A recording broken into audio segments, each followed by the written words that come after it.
Welcome to the Conscious Pivot Podcast with international speaker, business mentor, best-selling author of Pivot, and your host, Adam Markel. The Conscious Pivot shares the stories and wisdom of people who have successfully reinvented some area of their business and personal life. You'll gain powerful insights into how you can fully embrace new opportunities, increase your performance, and master the art and science of innovation and resilience. So please join Adam as he guides you on your conscious pivot. Hey, everybody. Welcome back to another episode of the Conscious Pivot Podcast. I'm your host, Adam Markel, and I was just remarking to a buddy who you guys are going to get to meet in just a second that I'm in a pretty cheeky mood today. So almost anything could come out of my mouth, and I'm just as curious about that as you might be. You might not be curious at all, but I certainly am. So in any event, as always, I want to start in the most important place for me personally, and I don't want to beat other people up with my personal beliefs, but it is so consistently the case that gratitude, when I return to gratitude, no matter what's going on, if I'm having a ripping good day, and we all know what that feels like, I use gratitude to settle me down. So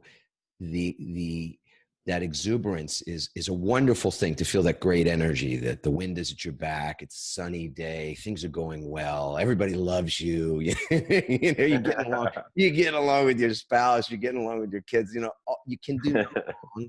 And there's a tendency in those in those times, at least for me anyway, to get a little cocky, or just to sort of be a little tuned out, to be a little less sensitive, to be a little less humble.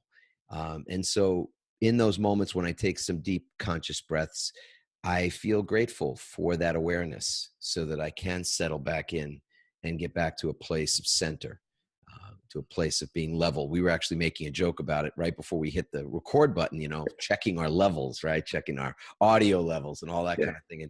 And it's so important in life that we feel level. That for me, I'll just say, I love the feeling of feeling level. Sometimes you might say that's balance or harmony, the yin and the yang, the Tao, the middle way. Really, really important. And so obviously it's gratitude is one of these tools. You could call it something magical or even miraculous. So when we're feeling great, it's useful for me. And when I'm not feeling great, and when the wind is in my face and I can do no right, and every conversation I have seems to be like tougher than it needs to be, obviously gratitude is also hugely important to get me back to a place of center and levelness. So with that, I feel wonderful about the person I'm going to introduce you to. You get to spend some time with today. You guys are going to love this guy. He is doing amazing things in the world. He's just a real person. So as great in his impact, he is that great in his steadiness, his down-to-earthness. And if that's a word, we just made it up. It's good. You're going to love this guy. So I'm going to read a little bit from his bio, and then we'll get right into it, as we always do, everybody. So David Meltzer is our guest on today's show. And he is an entrepreneur and author, a humanitarian, and current CEO of Sports One Marketing, a global marketing agency whose projects include the Super Bowl, the Masters, Pro Football Hall of Fame, and near and dear to our hearts here, the Unstoppable Foundation. David has been recognized as a top keynote speaker by Forbes and Entrepreneur, and Variety Magazine's Sports Humanitarian of the Year recipient in 2016. He is a two-time #1 best-selling author of Connected to Goodness and Compassionate Capitalism. More recently, he's been the executive producer, judge, and host of Entrepreneur Media's original show and the #1 digital business show with over 20 million views, Elevator Pitch. He's the host of Top 5 Business Podcasts on iTunes, The Playbook with Entrepreneur, and chairman of the Unstoppable Foundation. David is using his 50th birthday to support this effort by hosting 50 parties. I love this, 50 parties around the world, with the global goal of raising more than $1 million for education centers in Kenya. So you can donate today by texting 5450 to 555-888. And I don't typically, on this podcast, on this show, do too much promotion, but this is an amazing foundation, and our foundation, which is Peace Feels Like, supports the Unstoppable Foundation. And last year we were able to contribute enough money to build a school in Kenya, which was really a blessing for my wife and for myself. So that was really wonderful. So without further ado, David, welcome to the show today. Oh, thank you. It's like coming home. You're one of those people that every time I'm with, I feel like I'm at home. It's like a younger brother. From the first time I met you, just karma-wise, energy-wise, talk about being level. I'm like, oh, that's my kind of guy. I think we were brothers in a past life. So thanks for having me on. Oh, way cool, buddy. I'm excited. I mean, look, reading this bio, this is a life's work, right? All by itself, and probably pretty exhausting on the best of days. What's not in this bio that you would love people to know about you? I think number one, the family side is not in there. I grew up with 6 kids and a single mom, and my mom's my hero. So I still have mommy issues. So if I get choked up, I just have to tell you, she turned 75 last weekend, and it was such an unbelievable event for me to remind me how lucky I am and grateful I am to have not only such an extraordinary mother, but the siblings I have and the support and family that I've been given to, help other people. And it started with my mom, who's selfless. So that's not in the bio, and it's most important to me. On a business side, I did have a career in technology before all the other stuff, and I was quite successful. And as CEO of Samsung's first phone division, ended up, losing everything. And that's another significant thing in my bio. They don't promote all the time, but it's the best thing that ever happened to me is going dead broke. Well, my goodness. All right. We're going to now we're going to have to dig into that a little bit. And you said this as part of that answer, the last question. But I'll follow it up by asking you, how important is gratitude to you? I already know, but I want our folks to really get this. Yeah. Not important at all, right? Yeah, it's everything to me. Gratitude makes my past unbelievable, my present better, and my future brighter. It is perspective, and it makes every setback a setup. It makes every person brighter. It finds the light. I have studied physics, quantum physics, and metaphysics, not alone, but with some of the greatest minds on earth, right? In the TLC, and I have had discussions about it. And the only truth and biggest help that I can give myself and others is simply, if you can say thank you before you go to bed, and if you can think or say thank you when you wake up, in 30 days, and you can do it for 30 straight days, it will change your life more than any other thing that you can possibly. That's how powerful gratitude is. Amazing. You mentioned we know each other. We met originally at TLC, and that was one of those meetings like you go, yeah, I've known this guy somehow. Listeners, TLC is the Transformational Leadership Council. It was created by Jack Canfield. That's the group that made the movie The Secret a decade and a half ago, and has been a blessing to be nominated and invited into my mentors and my heroes that I watched on that movie when I was going through my quantum moment of my life. Yeah. And for us as well, we actually were really fortunate. This past January, we were in Hawaii, in Oahu, for that meeting, and we brought Chelsea. So our oldest daughter got to experience TLC. We hadn't shared it with the kids before. So sure. Yeah, it was beautiful. Amazing. One of the things, so a few months back, we had Ken Honda on the show, and you know Ken from TLC. Yeah. And he was sharing with me, so Ken is from Japan, and we were talking about money and money happiness and money harmony and all that. And he said to me that one of the big influences in his life early on in his career was this Japanese billionaire guy that's sort of the Japanese Warren Buffett. And he said that this gentleman says thank you 1,000 times a day. Of course, he doesn't say thank you. He says arigato, arigato, arigato, arigato 1,000 times. And I remember asking Ken, I said, I know the way some folks think. They go, well, you know what? He's a billionaire, for crying out loud. Of course he says arigato 1,000 times a day. That's how he got there, though. That's right? What they don't get. That's how he got there. And I said to him, I go, is it that he says thank you because he's a billionaire, or he's a billionaire because he says thank you 1,000 times a day? Now, I'll leave it to the folks watching or listening to this to make up your own minds on that one. I know what I feel about it. So. Me too. Yeah. I'm with you, brother. Yeah. Well, David, why don't we dig into any area of that that history, because people, they love the pivot stories. We all, Yeah. I mean, I think, and it's interesting too, I don't know this for a fact, and we haven't actually surveyed our audience, so it's reminding me this would be a good idea. But I think part of the reason people are so curious about other people's pivots is that, our own pivots, which, that word pivot has a connotation of something went wrong, something went bust, right? And one of the most famous pivots that I sometimes share with people that people don't know is that YouTube was originally a video dating site. There's thousands of these kinds of stories, but they're such a prolific company. They were a video dating site. And so they obviously pivoted their model and gave up the dating piece, but kept the video. And now we know how successful they are. So I look at pivoting as this. It's a word that means change. It's a word that means evolution. It's a word that means innovation. And yet still people think pivoting means a mistake. And they give it that sort of a negative spin on what it means to err and to err big, where the business goes bust or whatever it is. Maybe they were in real estate and they lost their real estate empire in 2008. And we know a lot of people like that, et cetera, et cetera, et cetera. So, but the idea here is that these pivots, they're so pivotal in our lives for our forward progress, right? Yeah. And hearing other people's, the way they dug themselves out of the hole, out of the ditch, or found that inspiration, or that new, the way that they could frame the event in a way that empowered them to move forward. This is what really helps folks. So to know that you're not alone, to know that you're not the only one who fucked up. Yeah. I mean, seriously, right? So yeah, David, share any part of that pivot story. Start anywhere you want. Yeah, I'm actually going to start young and quickly go to it. But when I grew up, I had 5 siblings that were extraordinary.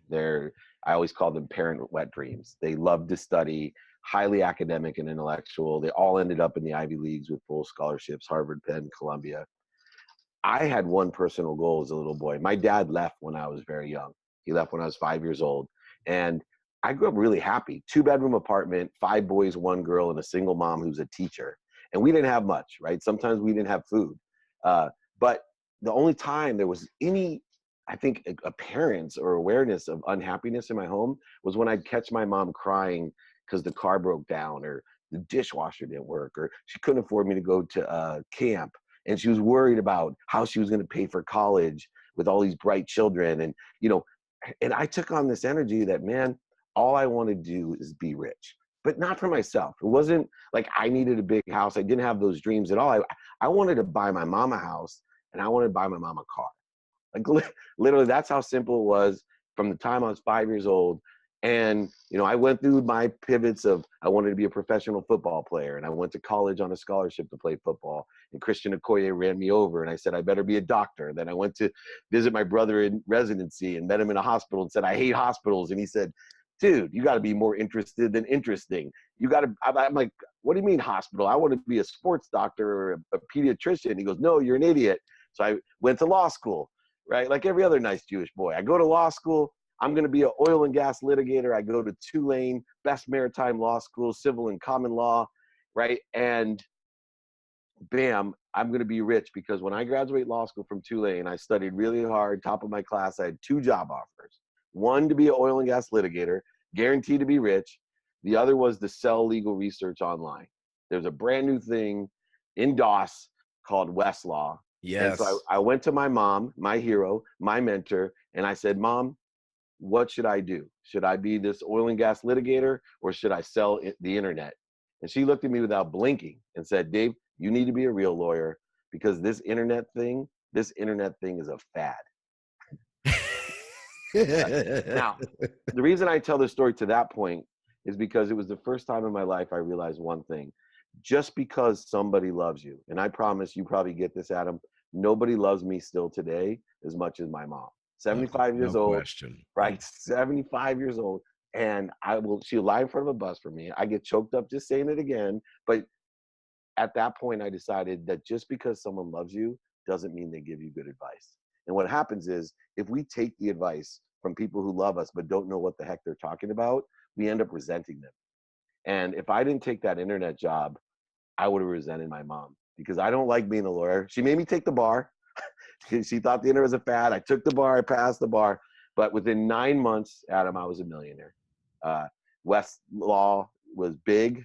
We ended up selling to Thomson Reuters 3 years later for $3.4 billion in 1995. Amazing. $1,200 billion was a lot of money.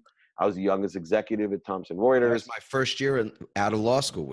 I was newly minted in 1995. There you go. And I remember when Westlaw went. I remember when the guys were saying to me, "You got to get Westlaw." I'm, researching. Yeah, I call it legal crack. So it was a great monopoly. And but I did. I built an economic career. I paid off my law loans, bought my mom a house, a car, and I started an economic career. Branded myself. I took the ESQ off my business card. Branded myself a technology guy.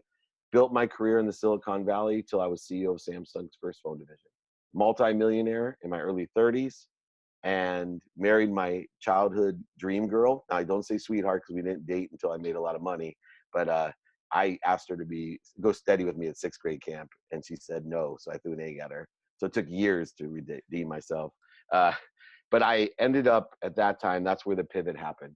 I was flying to India, and I had 150 developers in a place in Calcutta, and was going to add on to my own software company. I'd left Samsung, and they kicked me out because we got so big and I was unqualified for the position anymore. But I would say, if you're going to get fired, get paid a lot of money when they ask you to leave. That's the best way. A good exit. A good exit's a good soft landing from a boot in the rear end, right? Yeah. So my pivot happened. I'm flying out there, multi-millionaire, and I had been surrounding myself with the wrong people and the wrong ideas. I had the huge home in Rancho Santa Fe, a Ferrari, a Porsche, live-in nanny, 3 young daughters, and this gorgeous, beautiful wife.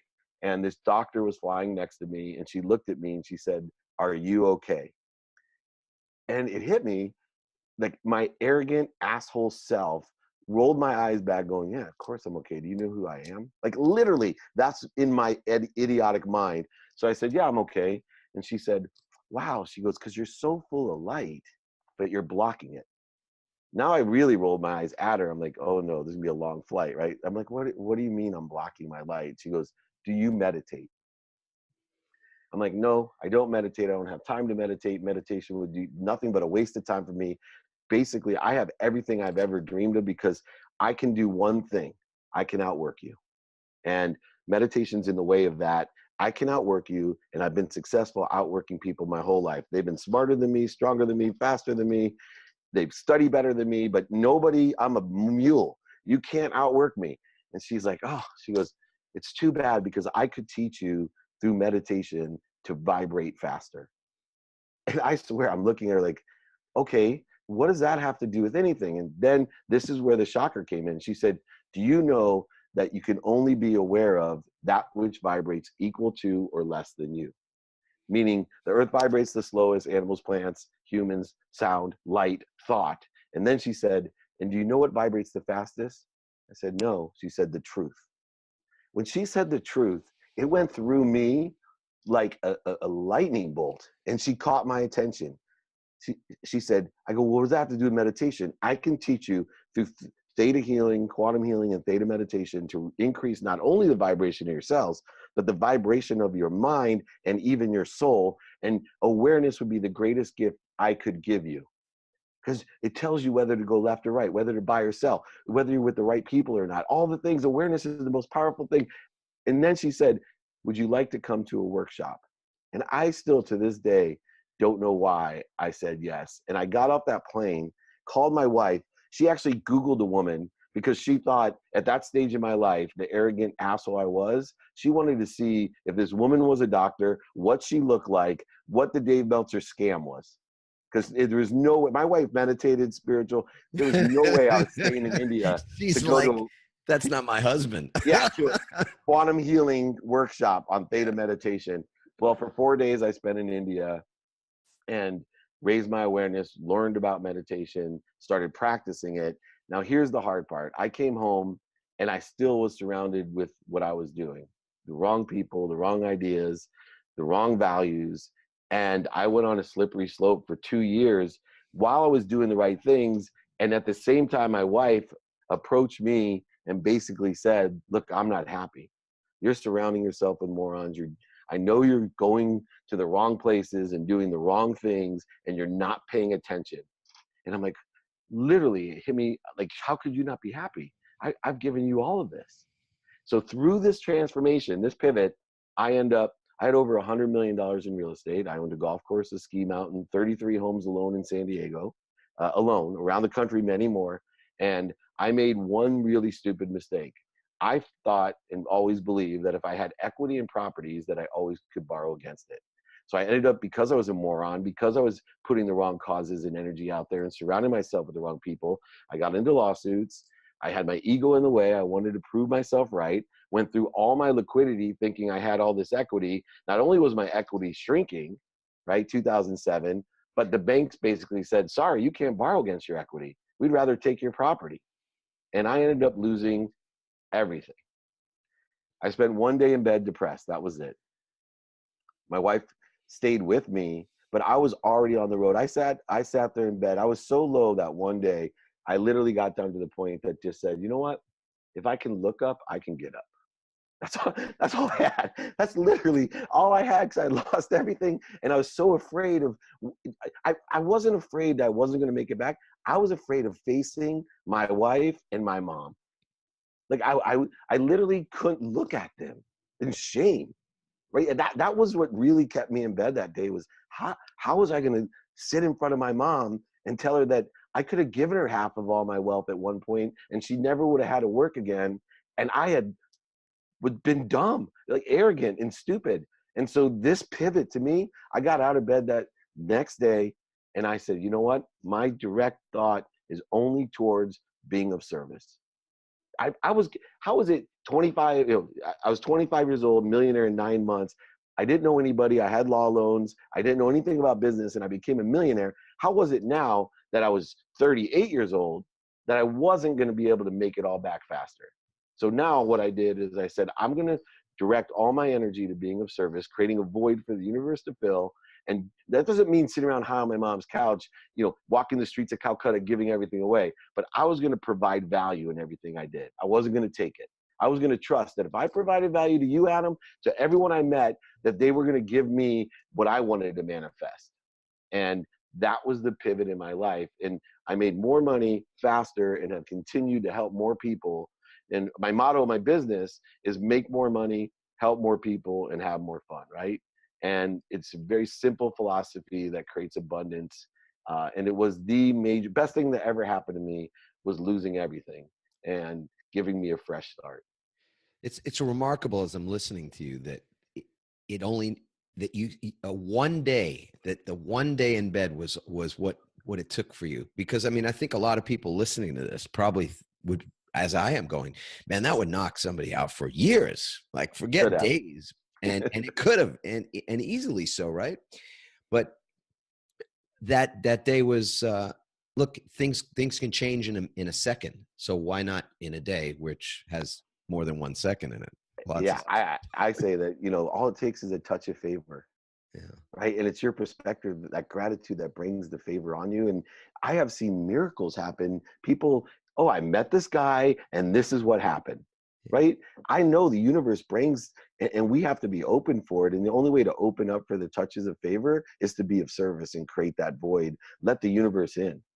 I'm going to ask you this question. I don't know how you're going to answer this, and I don't typically go down this road, but I am curious. And I want to know, how much is spiritual practice? How much is prayer even a part of what it is that helped you to turn that around? Because, we dance around, and I don't want to say we, I'll say I sometimes dance around this topic, or at least, sort of navigate the edges of it in a diplomatic way, because we don't want to offend people or feel like somehow this is this is like a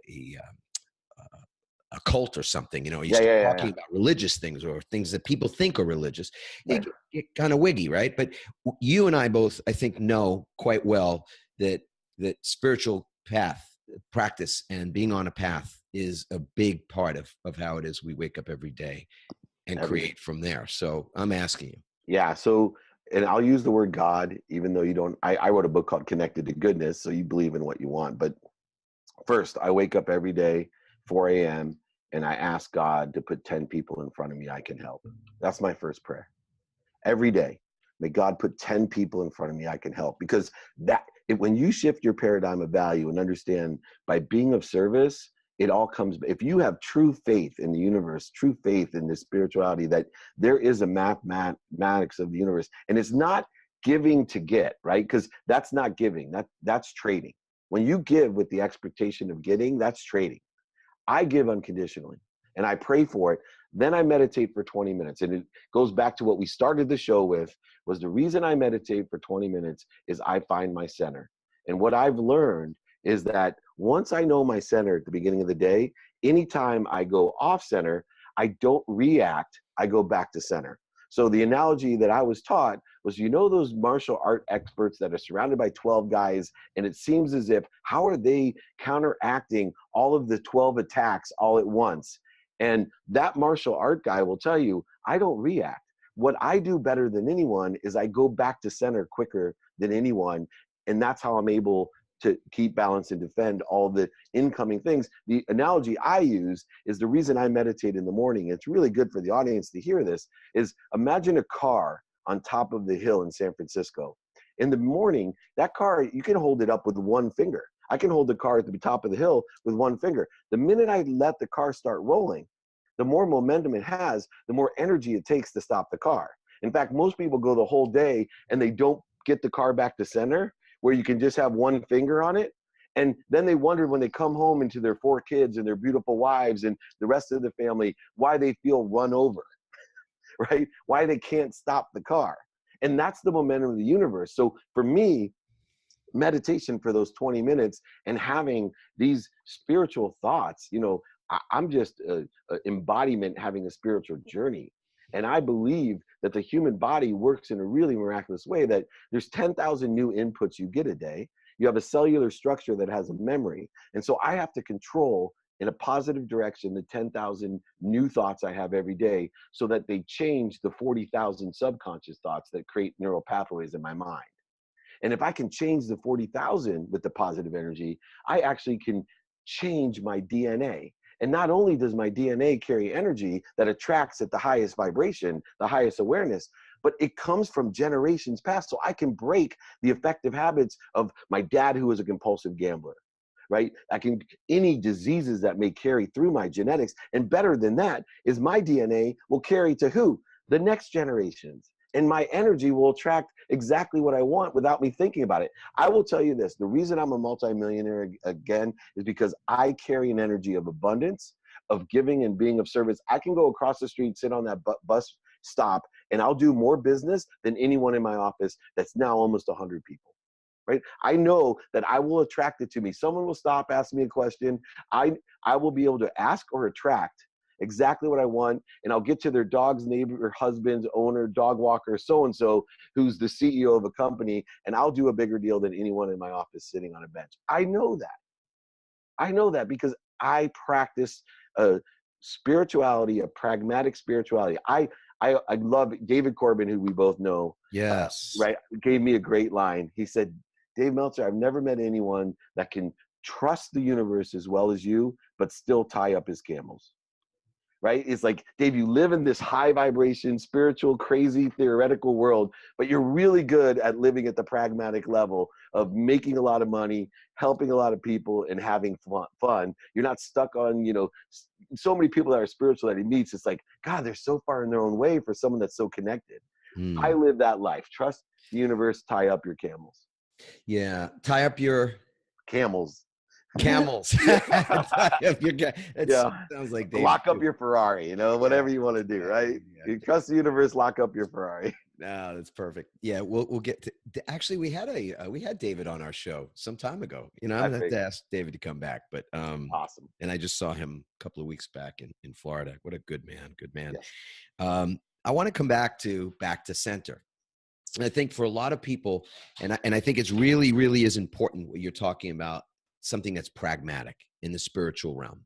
And this, I think returning to center quickly is how I would define resilience. There's a study that we've made some reference to. It's a Harvard Business Review study where and I'll send you the link to this, David. Actually, just thinking now, you're going to freaking love this, because they looked at the highest performing athletes in the world, professional and Olympic athletes, to see what the top performers, the gold medalists, had in common, and what was the distinction between those folks and the people who were finishing second or third place. And what they found was it was their ability to recover. So they looked at the top tennis players, for example, and the ones that were the best in the world in between points. Forget in between games. I mean, you're talking about 30 seconds, 40 seconds in between a point, could get their heart rate almost back to resting. Their recovery time was quicker. And they looked across the board at all these athletes and said, it's the same exact thing. And then they looked at why it was, what were the things they were doing? What were their rituals that helped them to recover more quickly? And they studied their mental, emotional, physical, of course, and even spiritual rituals for recovery. And we've given a name. So in Pivot, we talk about that being resilience, this bounce back ability. And you are, dude, you're like that ball when we were a kid. Remember the Super Bowl? Yeah, I don't know if kids even today know what a freaking Super Bowl is, right? But this, nothing bounced back quicker and more like with greater energy than that Super Bowl, that magic ball, that miracle ball, if you will.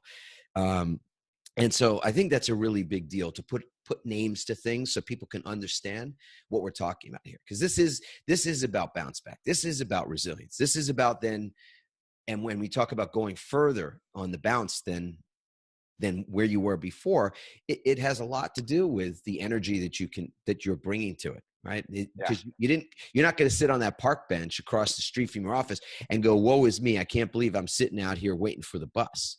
You're like going, I can't wait to meet somebody today that I can help. There's somebody whose life is going to change, and there's somebody who's going to introduce me to somebody who's going to help me to change that many more lives. And that's your full-on expectation for every interaction you have, right? Absolutely. I've actually devised a strategic plan of meeting people in person, on the phone, email, and social media, dividing it by two aspects. Every person that I touch in those formats, what am I going to ask? What am I going to attract? And what am I going to give? How can I be of service? And if you do all three of those things and maximize, it's so funny. I do a lot of business coaching, right? And people think I'm a miracle worker because I get them on this program of just try for 2 weeks every day to do one ask and attract of phone, email, in person, and social media, just one each. Well, little do they know that in 1 week, 7 days, because I believe in consistency, it's 28 asks and attracts.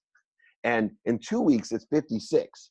And all of a sudden, they're wondering why there's accelerated successes and expansion in their lives when it's just a numbers game, right? You've created the energy to 56. No kidding, right? I mean, so this is so interesting, right? Sometimes I'll ask people, how often do you hear the word no? And people don't want to hear the word no. And it's because it means something to them. So I will flat out, and I don't typically do this when I work with people over Zoom, although sometimes I do. It's more often in person, hold somebody's hand, look them in the eye and ask them, what does no mean to you? Yeah. Right? That's awesome. What do you, because for me, it's requesting more information. It's rejection, right? It means this to a lot of people. Yeah, it's them hearing their father say no. It's them hearing their mother say no. It's the rejection of somebody they loved, or a number of other things. But it means unworthiness. It means lack of energy, esteem. It's not deserving, etc. So it has all this charge to it, all this energy that relates back to childhood. And yet, as you and I both know, it's a numbers game.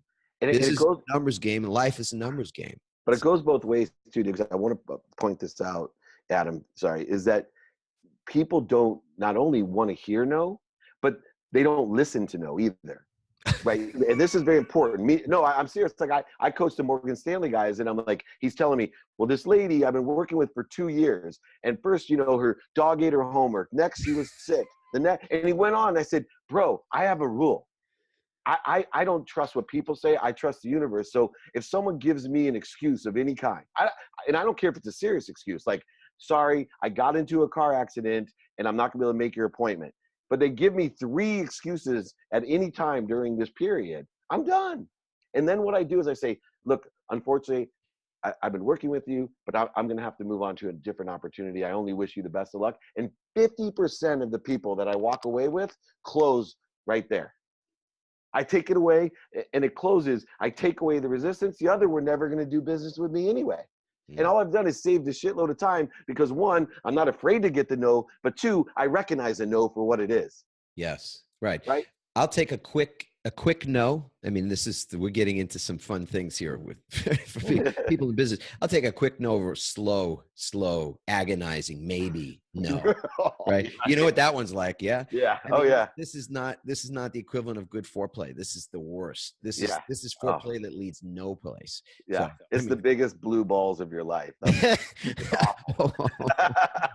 It's the biggest, like, waste of time and energy mostly. So I think this is really important that we have something practical as part of the path for our personal growth, which to me is what a spiritual path is. When you are committed to your own personal growth, it's a spiritual path. Call it what you want, but it's the regeneration of your soul. When I gave up practicing law, it wasn't because I hadn't figured out the game of law. I had figured out the game of law better than most. I mean, guys work at a firm to make $1 million and have to deal with everything in a firm. I didn't have to deal with a firm. I wrote my own ticket. Right. But it was causing it was causing harm to my heart and my soul. And ultimately, pain won out. I mean, I don't look at that and go, I had any intelligence about it. I would have kept doing it forever and ever if I had left it to my head to decide. My head told me, hey, buddy, wife, 4 kids, 2 dogs, cat, everything. You go, you're an idiot. You're a fool to give this up.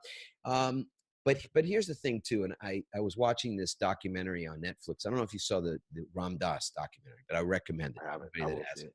Beautiful, beautiful. And he says this, and he, obviously some years ago had a stroke. So it's you can still understand him, and his mind is still fertile and working. And he said, make friends with change. And I will never forget that. I have determined that this is a mantra for me. It's so important in the work that we're doing and in the body of work that we want to be known for. And it's so simple, right? When you can turn something, here's a very spiritual guy who many people even would call a guru. Yeah. And he simplifies it to something that is so magnificent, right?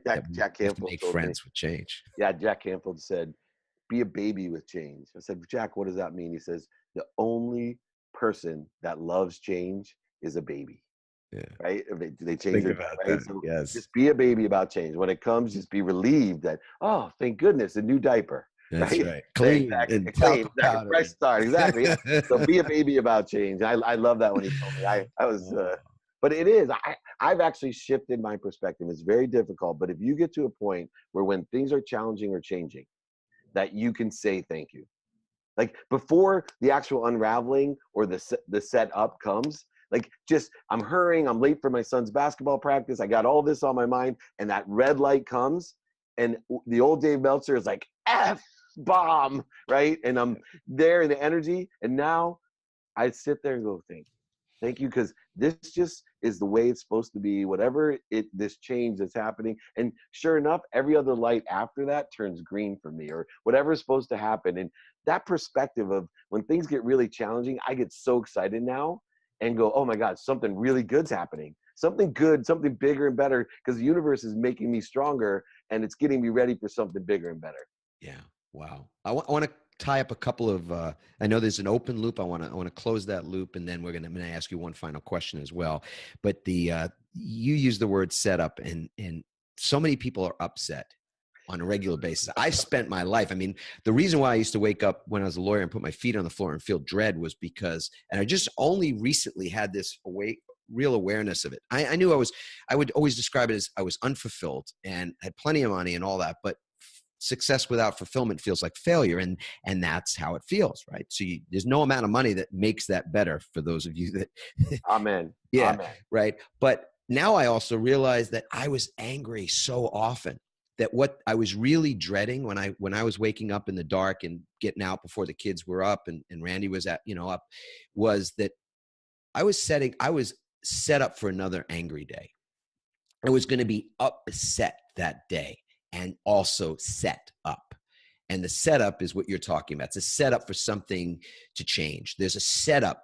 There's a messenger. There's a message being delivered to you.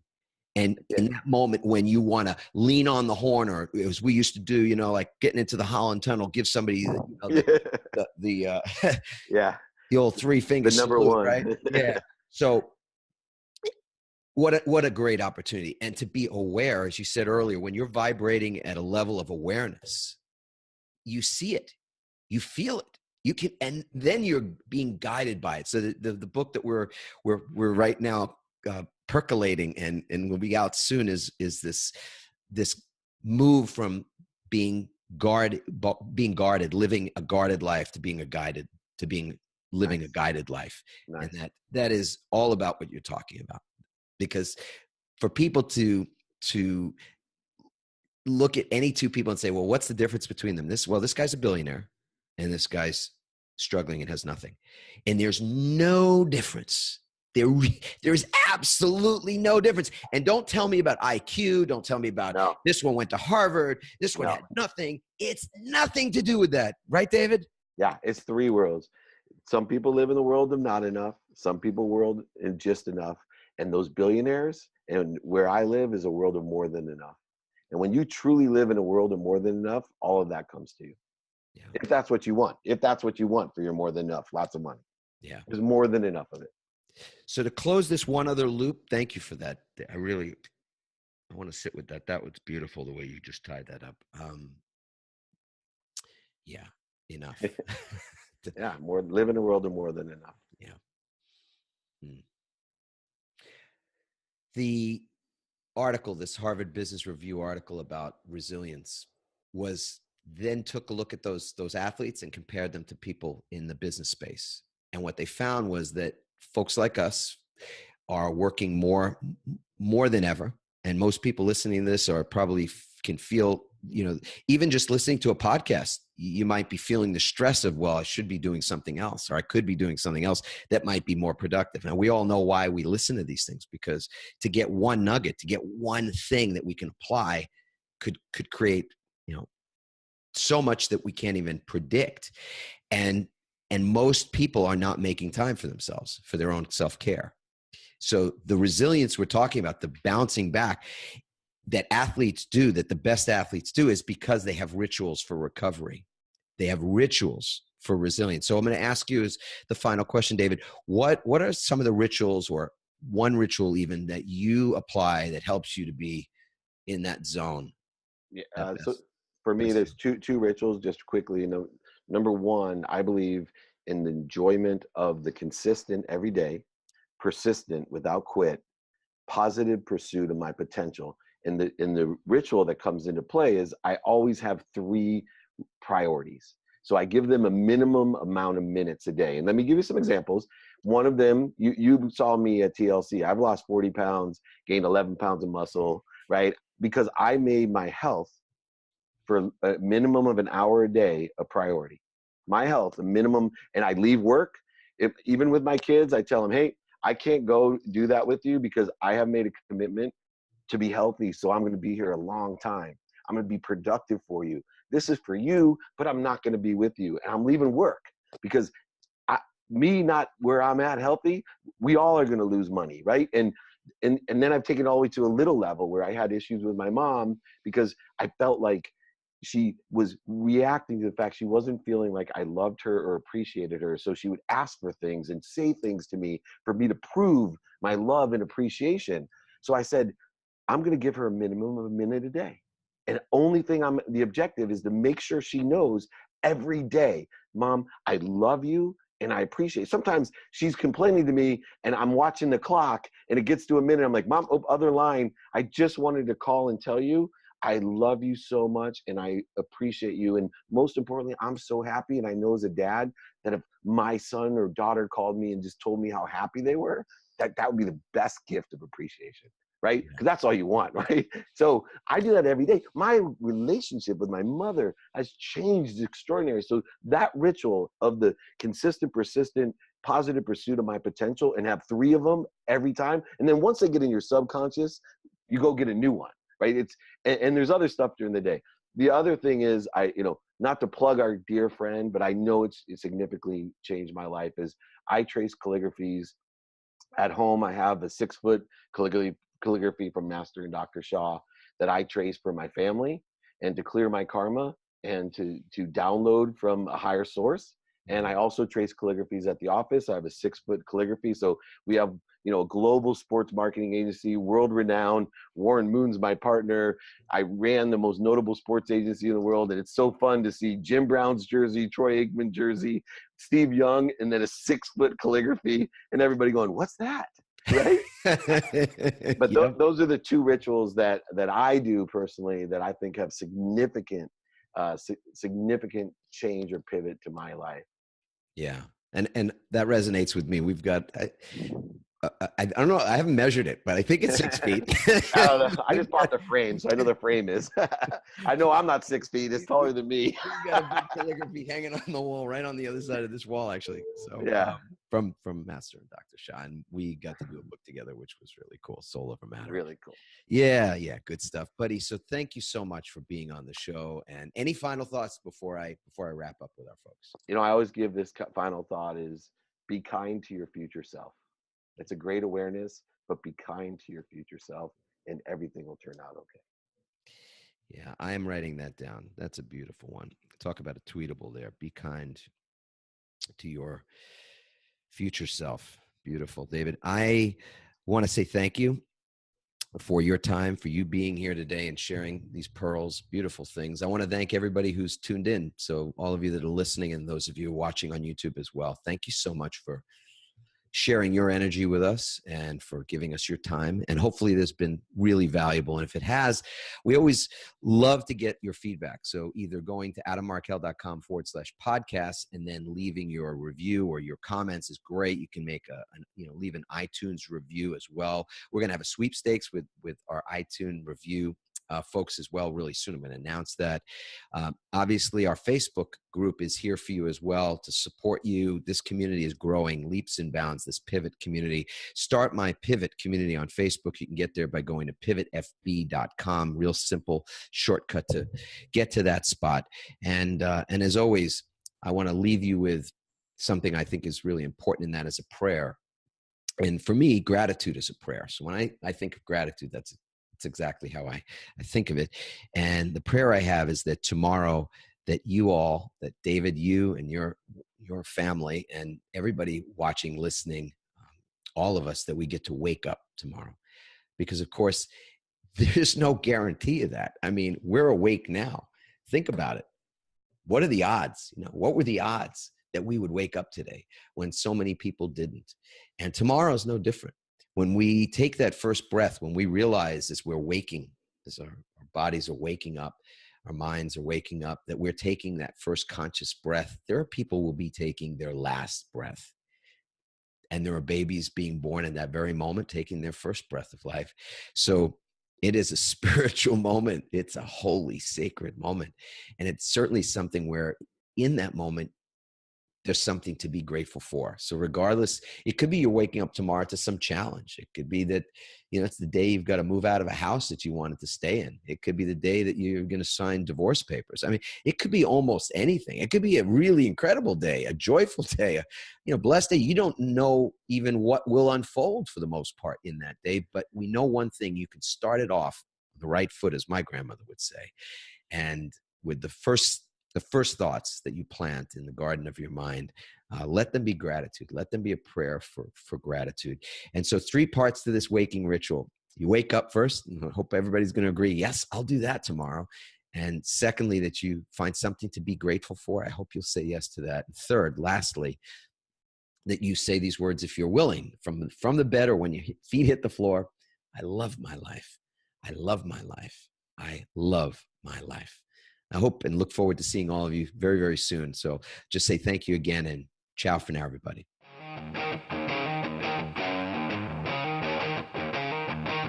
Thanks for listening, everyone. We hope you now have the tools and greater insights to navigate your own pivot. Help us inspire others by sharing this episode and leaving your comments over at adammarkel.com/podcasts. For more tips, strategies, and support as you consciously pivot into a new business and lifestyle you love, join our Pivot community on Facebook at pivotfb.com.